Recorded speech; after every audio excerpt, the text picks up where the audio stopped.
بازار صابر 1 می در شهر سیاتل امریکا فوتید و او را 14 می در دوشنبه دفن کردند.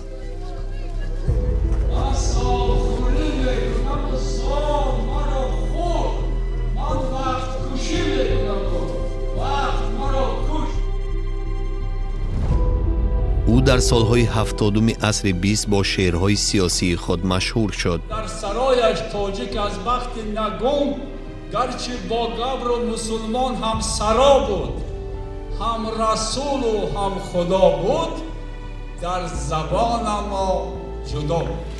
چون او کسی در سیاست نبود و از آن به گونه او دست نکشید و باز مثل او برنگشت.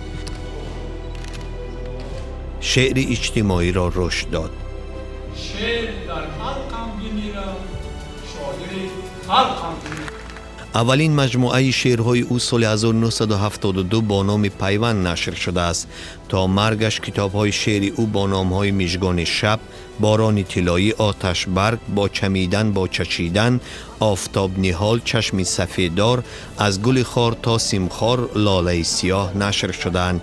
یک دفتر خاطره‌های خود را نیز با نام خانواده پراکنده شد نوشته است. او وقت مرگش 79 ساله بود. Thank you very much.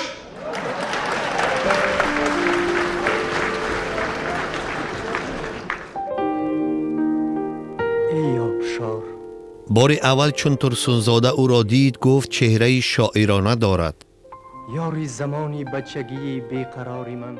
باقی داستانگونه های این مکتب خان را دیده از او خواست به سن و سالش موافق اثر بنویسد. او داستان سرا شد و زندگی این بچه کوهستانی به حماسه ملت مبدل گشت. چی در دایره ملی و فکر میکنم چی در دایره فراملی استاد قناعت و شعر استاد قناعت همیشه در طلایه ادبیات قرار داشت. طلایه‌دار ادبیات نوین تاجیک بود. داستان‌های سروش استالینگراد، آتش، تاجیکستان، اسم من، موج‌های دنیپر، گهواره سینا، حماسه داد به مومن قناعت شهرت آوردند. 18 می شاعر مومن قناعت در 86 سالگیش فوتید.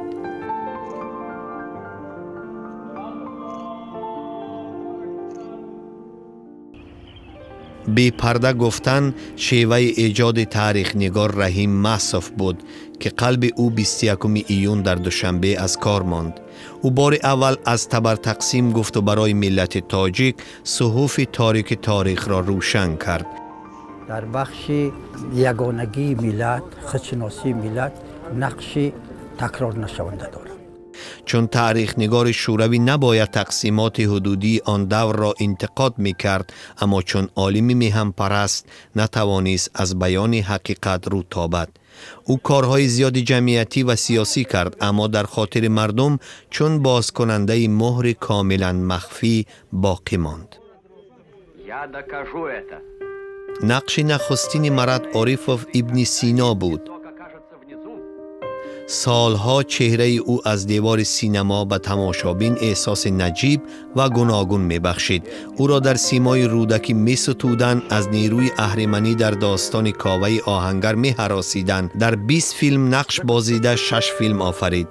مشهورترین آنها نقش رودکی در فیلم قسمت شاعر بود. او وقت نقش می آفرید خود را میبخشید. اولین اکتورهای تصویر مرد سناریو می نویش، می گفت تولد می کرد، فیلم نوار می گرفت، جان می کند. چنین بود مرد عارفوف، هنرمند شناخته تاجیک که 29 اکتبر در دوشنبه بعد بیماری طولانی در 84 سالگی فوتید.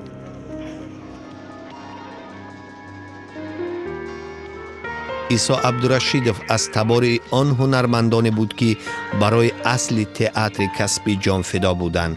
50 نقش در تئاتر و کینو بازیده است. او در دوشنبه 15 دکبر در سن 71 سالگی وفات کرد.